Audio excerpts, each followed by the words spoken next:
नहीं मालिक, ऐसा मत कीजिए। अगर मैंने अपने पिता की दवाई ले जाकर नहीं दी तो वो मर जाएंगे। आप मेरी मजबूरी को समझिए। मैं आपके आगे हाथ जोड़ती हूँ, मुझे पैसे देने से इनकार मत करो। तुझे बहुत देर हो गई बकवास करते करते, चल निकल यहाँ से।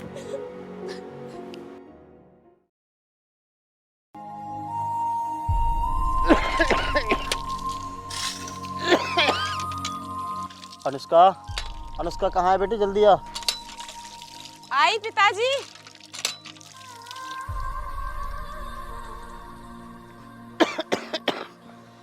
अरे पिताजी, क्या हुआ? अरे पिताजी, आपको तो बहुत तेज बुखार है, लेकिन मैं क्या करूं? मुझे तो मालिक ने आज पैसे ही नहीं दिए। अब मैं आपकी दवा कहाँ से लेकर आऊं? हे भगवान, तू मुझे इतने दुख क्यों दे रहा है? मुझे उठा क्यों नहीं लेता? मुझे भी मेरी पत्नी के पास बुला ले। हे भगवान। नहीं नहीं पिताजी, आप ऐसा क्यों बोल रहे हो? ऐसा मत बोलिए ना। अगर आप भी मुझे छोड़कर चले गए तो मैं किसके सहारे रहूंगी? माँ तो मुझे बचपन में ही छोड़कर चली गई। अगर आप मुझे छोड़कर चले गए ना तो मैं मर ही जाऊंगी। बेटी, मुझे शर्म आती है अपने आप पर कि मैं घर में पड़ा रहता हूँ और मेरी जवान बेटी दूसरों के घर में काम करने जाती है। मैं तो घर पे तेरे लिए बोझ बन गया हूँ बेटी। पिताजी, आप ऐसा क्यों सोच रहे हो? माँ बाप कभी भी औलाद पर बोझ नहीं होते। अरे माँ बाप तो औलाद का सहारा होते हैं। आप बिल्कुल भी चिंता मत करो, मैं आपको कुछ नहीं होने दूंगी। आप यहाँ पर आराम करो। मैं एक काम करती हूँ, आपके लिए गर्म पानी लेकर आती हूँ ताकि आपको कुछ आराम मिल सके।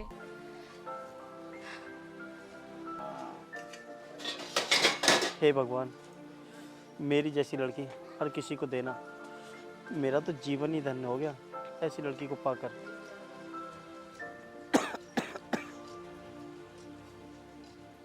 ये लीजिए पिताजी, ये गर्म पानी है, इससे आपको कुछ आराम मिल जाएगा।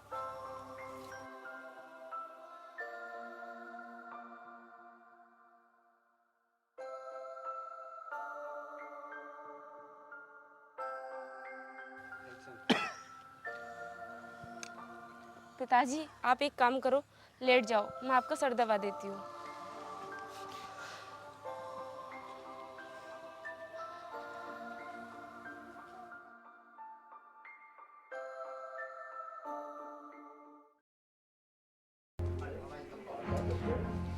साहब नमस्ते।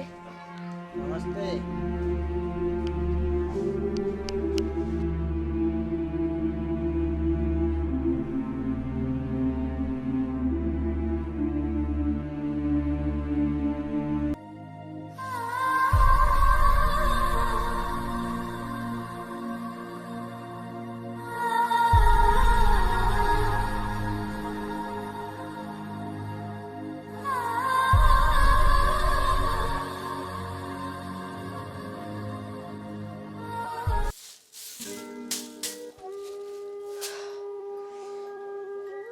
सारा काम हो गया है। अब मैं एक काम करती हूँ, मालिक से जाके ना पैसे ले लेती हूँ, जिससे कि उन पैसों से मैं अपने पिता की दवाई ले आऊँ।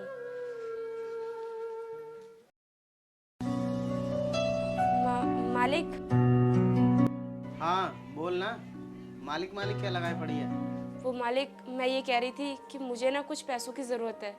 वो मेरे पिता है ना, वो बहुत ज़्यादा बीमार है, तो मैं उनकी दवाई लेकर जाऊँगी। तुम गरीबों का यही ड्रामा है। किसी के घर काम करने जाओगे तो काम पूरा होने से पहले ही किसी न किसी बहाने से पैसे मांगने लगोगे। तभी तो तुम गरीबों की स्थिति दिन पे दिन बिगड़ती जा रही है। अरे मैं भी तो काम करता हूँ। मेरे मालिक अगर मुझे कोई परेशानी हो तो महीने से पहले सैलरी नहीं देते। अब तू ही बता, मैं तुझे पैसे कैसे दे दूँ? तुझे 2 ही दिन तो हुए काम पर आए हुए और तू है कि पैसे मांगने पर लगी है। पैसे क्या पेड़ पर लगते हैं जो मैं तुझे तोड़ कर दे दूँ? मेरे पास नहीं है कोई भी पैसे। साहब, आप ऐसा क्यों बोल रहे हो? आप मेरी मजबूरी को समझ क्यों नहीं रहे? मेरे पिताजी बहुत बीमार हैं। अगर मैंने जाकर उन्हें टाइम पर दवाई नहीं दी तो वो मर जाएंगे और मैं अनाथ हो जाऊंगी। मैं तो बचपन में ही अपनी माँ को खो चुकी हूँ। अब मैं अपने पिताजी को नहीं खोना चाहती। मालिक, मेरी मजबूरी को समझिए, मुझे पैसे दे दीजिए। मैं सब जानता हूँ तुम जैसे गरीबों के बारे में। तुम्हें कोई ना कोई बहाना चाहिए पैसे मांगने का। अभी मैं तुझे कोई पैसा नहीं दे सकता क्योंकि मुझे अपने भाई की हॉस्टल की फीस जमा करनी है। और तुझे काम नहीं करना है तो मत कर। तेरे जैसे हजारों पड़े हैं काम करने के लिए, मैं किसी को भी रख लूँगा। चल निकल यहाँ से। नहीं मालिक, ऐसा मत कीजिए। अगर मैंने अपने पिता की दवाई ले जाकर नहीं दी तो वो मर जाएंगे। आप मेरी मजबूरी को समझिए। मैं आपके आगे हाथ जोड़ती हूँ, मुझे पैसे देने से इनकार मत करो प्लीज़ मालिक। तुझे बहुत देर हो गई बकवास करते करते, चल निकल यहाँ से।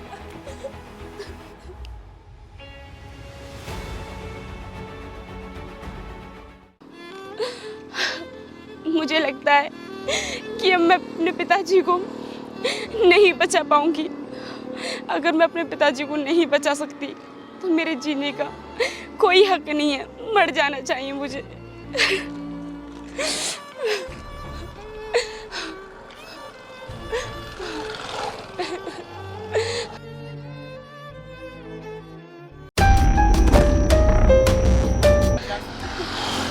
अबे लड़की, अंधी हो रही है क्या?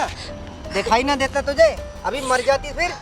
लोग मेरे साथ पता नहीं क्या क्या करते, और तू मरना क्यों चाहती है? सुनाई नहीं देता तुझे? गूंगी है क्या? नहीं साहब, मैं गूंगी नहीं हूँ और ना ही मैं अंधी हूँ। मैं बहुत परेशान हूँ और मेरी परेशानी को समझने वाला इस दुनिया में कोई नहीं है, इसलिए मैं मरना चाहती हूँ। आपने क्यों रोक ली अपनी बाइक? चढ़ा देते मेरे ऊपर जिससे कि मैं मर जाती और मरने के बाद मेरी सारी परेशानी खत्म हो जाती। आखिर तुम मरना क्यों चाहती हो? मुझे ये तो बताओ। वो दुनिया में कहीं एक तरह के लोग नहीं है, दुनिया में अच्छे भी लोग हैं और बुरे भी लोग हैं। अगर तुम्हें ज़्यादा ही परेशानी है तो तुम मुझे बताओ, मैं तुम्हारी परेशानी को जरूर समझूंगा। साहब, अगर आप जानना चाहते हो तो मैं आपको ज़रूर बताऊंगी। मेरे पिताजी कल से बहुत बीमार हैं और जिस जगह मैं काम करती थी मैंने उनसे कहा कि साहब मुझे कुछ पैसों की ज़रूरत है, मुझे पैसे दे दो, लेकिन उन्होंने मुझे पैसे नहीं दिए बल्कि अपने घर से भी निकाल दिया। अब साहब तुम ही बताओ मैं क्या करूं? मेरे पास मरने के अलावा और कोई रास्ता ही नहीं है। देखो, अगर खुदकुशी करने से तुम्हारी समस्या का समाधान निकलता है तो तुम बेशक कर लो, मैं नहीं रोकूंगा। जरा अपने पिताजी के बारे में सोचो। अगर तुम मर जाओगी तो तुम्हारे उस बीमार पिता को कौन देखेगा, उनका सहारा कौन बनेगा? इसलिए मेरी बात मानो, मैं तुम्हें कुछ पैसे दे रहा हूँ, वो रखो और भगवान पर विश्वास रखो, सब ठीक हो जाएगा। ठीक है?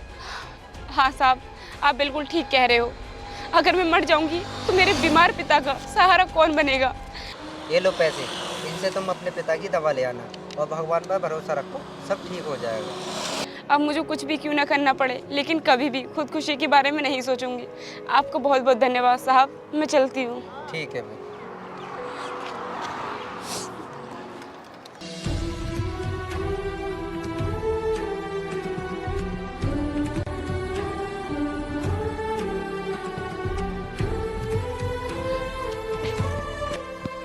अरे पिताजी, आप ठीक तो हो ना? आगे बेटी, तूने इतनी देर क्यों लगाई आने में? आज तू सही समय पर नहीं आती तो मुझे लगता है कि मेरे प्राण ही निकल जाते। तो मुझे तो अब लगता है मैं बच ही नहीं पाऊंगा बेटा। पिताजी, आप ऐसा क्यों बोल रहे हो? मैंने अपने मालिक से बहुत विनती की कि मालिक मुझे पैसे दे दो, मुझे अपने पिताजी की दवाई लेकर जानी है, लेकिन नहीं, मालिक ने मुझे पैसे नहीं दिए और ऊपर से मुझे अपने घर से काम पर से भी निकाल दिया। और जब मैं इधर उधर भटक रही थी, लोगों से सहायता मांग रही थी, तो किसी ने भी मेरी मदद नहीं की। फिर मैंने सोचा क्यों ना मैं खुदकुशी कर लेती हूँ। फिर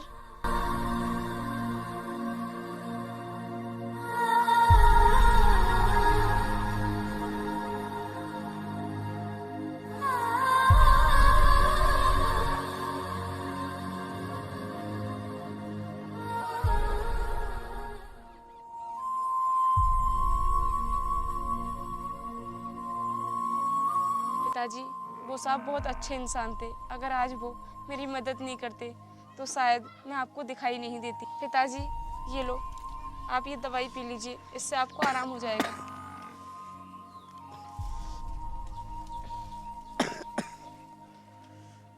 ये लीजिए।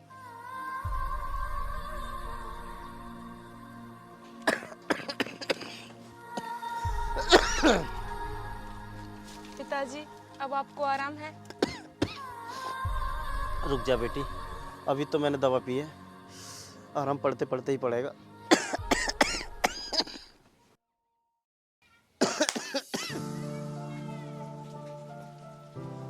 अनुष्का, कहाँ है बेटी? इधर आ मेरे पास। क्या हुआ पिताजी? हाँ पिताजी, बताओ क्या कह रहे थे? और हाँ, अब आपकी तबीयत कैसी है? आप ठीक तो हो ना? हाँ बेटी, अब मुझे कल से बहुत आराम है। भला हो उस इंसान का जिसने तेरी कल मदद की थी। अगर वो इंसान तेरी मदद नहीं करता तो मैं तो इस दुनिया में ही नहीं होता आज। हाँ पिताजी, वो इंसान हमारे लिए भगवान के समान ही है। मैं भगवान से दुआ करूँगी कि उस इंसान को हमेशा खुशियाँ दे और उसकी ज़िंदगी में कभी भी परेशानी ना आने दे। हाँ बेटी, तू ठीक कह रही है। वो इंसान हमारे लिए एक भगवान का ही रूप है। और बेटी, मुझे लगता है भगवान ने उसको हमारी मदद के लिए ही भेजा हो। ठीक है पिताजी, आप आराम करिए और अपनी दवाई खा लेना। मैं चलती हूँ, मैं कहीं देख कर आती हूँ, कहीं मुझे काम मिल जाए। ठीक है बेटी, तू जा और अपना ध्यान रखना। ठीक है पिताजी। और हाँ बेटी, अगर कोई काम नहीं मिले तो जल्दी घर वापस आ जाना। ठीक है पिताजी। मुझे तो कहीं भी काम नहीं मिल रहा, अब मैं क्या करूं? इन भैया से और पूछ लेती हूँ, कहीं ये मुझे काम दे दे। भैया जी आपके यहाँ पर कुछ काम हो तो मुझे दे दीजिए। बताइए। कुछ काम मिल जाएगा आपके नहीं, यहाँ? मेरे पास में कोई काम नहीं है।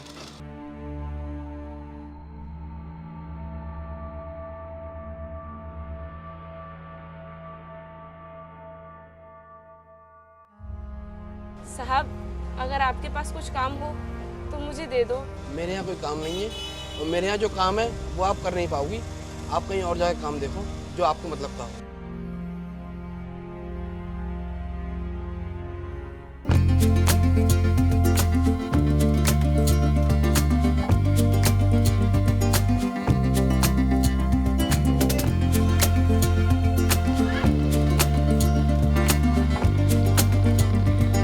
अरे तुम यहाँ अभी भी पैसे मांगती फिर रही हो क्या?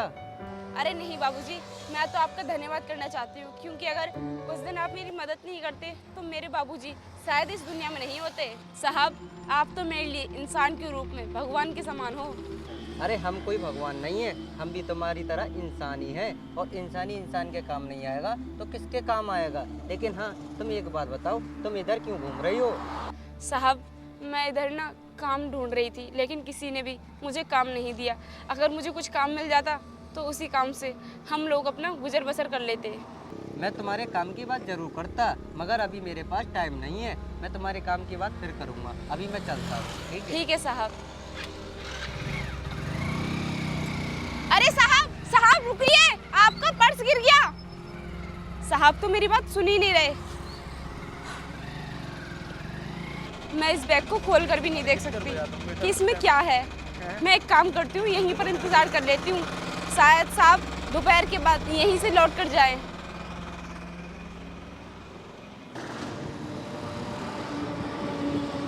दोपहर तो हो गई, लेकिन अभी तक साहब आए नहीं। मैं एक काम करती हूँ, आगे चलकर देखती हूँ, क्या पता मिल जाए मुझे रास्ते में।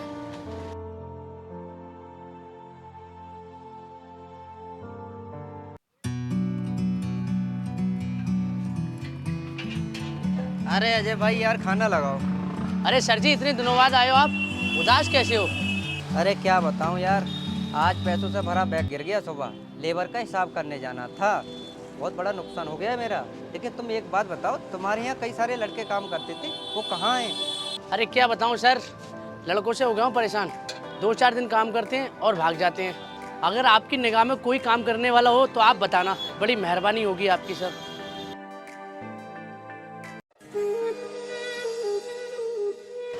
अरे साहब, आप यहाँ पर खड़े हो, मैंने न जाने आपको कहाँ कहाँ नहीं ढूंढा। ये लीजिए, आपका बैग सुबह गिर गया था। अरे ये तो बहुत अच्छा हुआ कि ये बैग तुम पर है। अगर ये गलत हाथों में पड़ जाता तो पता नहीं है मुझे मिलता भी या नहीं मिलता। तुम्हें पता भी है इसमें कितने पैसे हैं। अगर ये आज मुझे नहीं मिलता तो मेरा बहुत बड़ा नुकसान हो जाता। साहब, हम गरीब जरूर है, लेकिन हम किसी की मेहनत का नहीं खाते। हम अपनी मेहनत का खाना पसंद करते हैं। अरे अजय, तुम ऐसा करो, तुम इस लड़की को अपने यहाँ काम पर रख लो, क्योंकि ये बहुत ईमानदार है और ऐसी ईमानदारी बहुत ही कम लोगों में पाई जाती है। हाँ सर, आप सही कह रहे हो, बहुत ईमानदार लड़की लग रही है मेरे को जी। आज से यहीं पे काम करेगी। अरे भाई, तू कितने दिनों के बाद मिला है और कितने दिन पहले तू हॉस्टल से आ गया? कहाँ पर था तू? अरे यार, इस बार मैं परीक्षा में फेल हो गया और भैया मुझे रोज डांटते हैं, कहते हैं मैंने तेरी पढ़ाई में कितना सारा पैसा लगा दिया, फिर भी तू फेल हो गया और मेरी सारी मेहनत पर पानी फेर दिया। अब तू ही बता मैं क्या करूं? तू परेशान मत हो, आखिर तेरे भैया कब तक नाराज रहेंगे। तू ये सब छोड़, कुछ खाने पीने चलते हैं।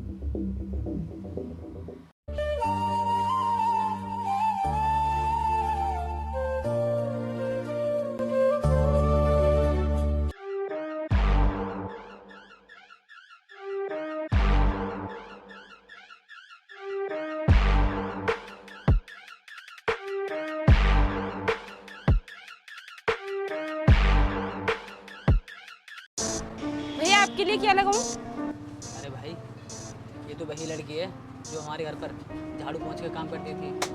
अरे अजय भाई, हाँ भाई। हम नहीं खाएंगे इस लड़की के हाथ का खाना। तुम इस झाड़ू पोंछे वाले से खाना बनवा रहे हो? आपने कुछ इस लड़की के बारे में कुछ एक शब्द भी गलत बोला नहीं तो मुझसे बुरा कोई नहीं होगा। आपको खाना खाना है तो खाओ, न वरना जाओ। और आइंदा आगे के लिए इतना सोच लेना, किसी गरीब के बारे में ऐसा मत बोलना। चल चुप जा भाई, ये कुछ बहुत हिमाती बन रहा है ना। चल अब खाना नहीं खाएंगे, चलते हैं यहाँ से।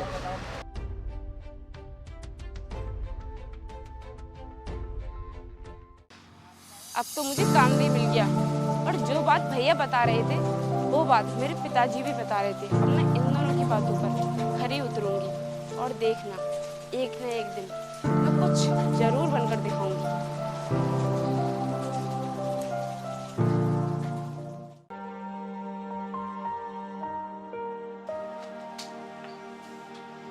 अरे भाई साहब, कैसे उदास बैठे हो? और वो राजवीर नज़र नहीं आ रहा है कई दिनों से, कहाँ है वो? और नहीं उसका 2-4 दिन से फ़ोन आया है, मैंने सोचा आपसे मिले आऊँ। अब मैं तुझे क्या बताऊं, बचाई क्या है बताने को। राजवीर ने अपनी कार से बाइक सवार को कुचल दिया और कार भी पुल से नीचे गिर गई। और वो बाइक सवार तो ख़त्म हो गया, लेकिन उसको 10-12 लाख रुपए देकर तो हमने निपटा दिया। लेकिन अब राजवीर की जान बचाना बहुत मुश्किल हो रहा है। अरे भाई साहब, ये आप क्या कह रहे हो? राजवीर की जान को खतरा है? आपको तो उसके पास होना चाहिए और आप यहाँ घर पर चुपचाप बैठे हो। अरे उसके पास तो सारे रिश्तेदार हैं, मैं तो पैसों का बंदोबस्त करने के लिए आया था, लेकिन किसी से पैसा मिल ही नहीं रहा है। अब मैं क्या करूं, मेरी तो कुछ समझ में नहीं आ रहा है। हाँ भैया, आप एक काम करो, मेरे साथ चलो। मैं और राजवीर एक ठेले पर 4-5 साल पहले खाना खाने जाते थे और मैंने सुना है उस ठेले का मालिक बहुत बड़ा बिजनेसमैन बन गया है। और मैंने यहाँ तक भी सुना है कि वो जिस किसी को भी मदद के नाम पर पैसे देता है और उसका कोई ब्याज नहीं लेता है वो। तो फिर देर किस बात की, चल अभी तू मेरे साथ चल फिर। आइए फिर।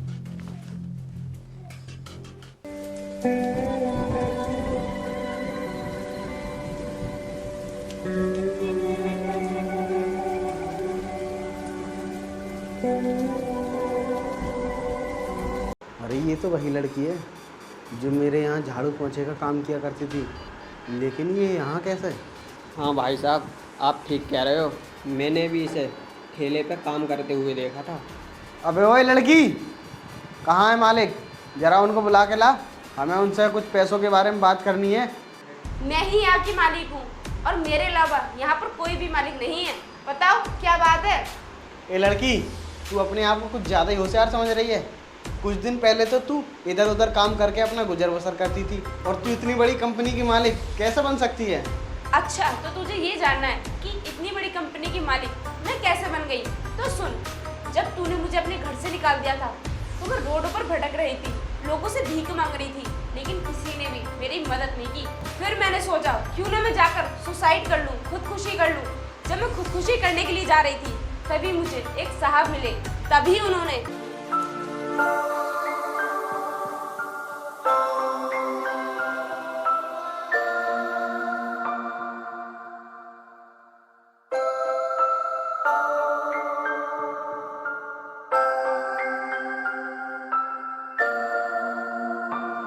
मैडम, मुझे माफ़ कर दो, हमसे गलती हो गई आपको ठीक तरह से पहचानने में। मैं आपके पास एक फरियाद लेकर आया हूँ, प्लीज़ मना मत करना। बताओ क्या फरियाद है तुम्हारी, मैं भी तो सुनूं। जिसकी तुमने मजबूरी को नहीं समझा उसके पास तुम मदद मांगने के लिए आए हो, बताओ। वो मैडम, इनके भाई की हालत बहुत सीरियस है और वो अस्पताल में भर्ती है और उन पर बहुत सारा पैसा लग चुका है। और मैडम अब इनके पास अब कुछ नहीं बचा है। कृपया इनकी आप पैसों से कुछ मदद कर दो। आप इनकी लाचारी पे कुछ तो तरस खाओ, जो कि इनके भाई की जान बच सके। आज पता लगा कि अपनों की जान की कीमत क्या होती है। मैंने भी तो तुमसे रहम की भीख मांगी थी, कहा था कि मेरे पिताजी बहुत बीमार हैं, मुझे कुछ पैसे दे दो, लेकिन नहीं, तुमने मेरी मदद नहीं की। शायद भगवान तुम्हें उन्हीं दिनों के बदले ये दिन दिखा रहा है। क्या बात है बेटी, ये लोग कौन है? पिताजी, ये वही लोग हैं जिन लोगों के पास मैं आज से 4 साल पहले काम किया करती थी, और इन लोगों ने मुझे घर से बाहर निकाल दिया था। लेकिन आज ये लोग अपने भाई की सलामती के लिए मुझसे पैसे मांगने के लिए आए हैं। इनके भाई की हालत बहुत गंभीर है। कोई बात नहीं बेटी, अगर हमारी मदद करने से इनका भाई बच सकता है तो हमें मदद कर देनी चाहिए। भले ही बेटी इन लोगों ने तुम्हारे साथ गलत किया है और हम भी इनके साथ गलत करेंगे तो हम में और इनमें क्या फ़र्क रह जाएगा। बेटी चाहे दुश्मन कितना ही बड़ा हो, अगर वो हमारे आगे हाथ फैलाने आया हो तो हमें उसकी मदद कर देनी चाहिए। अगर हमने उसकी मदद नहीं की तो भगवान की नज़रों में हम खुद गलत होंगे। तो सुन लिया मेरे पिताजी की बातों को। कभी भी इंसान को ऐसे काम नहीं करने चाहिए। काम या कर्म कभी नहीं करने चाहिए जो कि इंसान को आगे चलकर पछतावा हो। जब मेरे पिताजी कह रहे हैं तुम लोगों की मदद करने के लिए, तो मैं मदद करने के लिए तैयार हूँ। बताओ कितने पैसों की ज़रूरत है तुम्हें? वो मैडम, हमें 1,40,000 रुपये की ज़रूरत है। मैडम, हम आपका ये एहसान ज़िंदगी भर नहीं भूलेंगे और हम आगे ऐसा कोई काम नहीं करेंगे जिससे हमें आगे रोना पड़े। ठीक है, मेरे लिए यही बहुत बड़ी बात है कि तुम लोगों को अपनी गलती का पछतावा हुआ। तुम्हें 1,40,000 रुपये की ज़रूरत थी ना? ये लो, पूरे 1.5 लाख रुपए हैं। और आगे तुम्हें पैसों की ज़रूरत हो तो बेहिचक बताना। ठीक है मैडम, तो हम चलते हैं। अगर आज ही पैसे जमा ना हुए तो मेरा भाई ठीक नहीं हो पाएगा। ठीक है मैडम, तो हम चलते हैं। ठीक है, जाइए।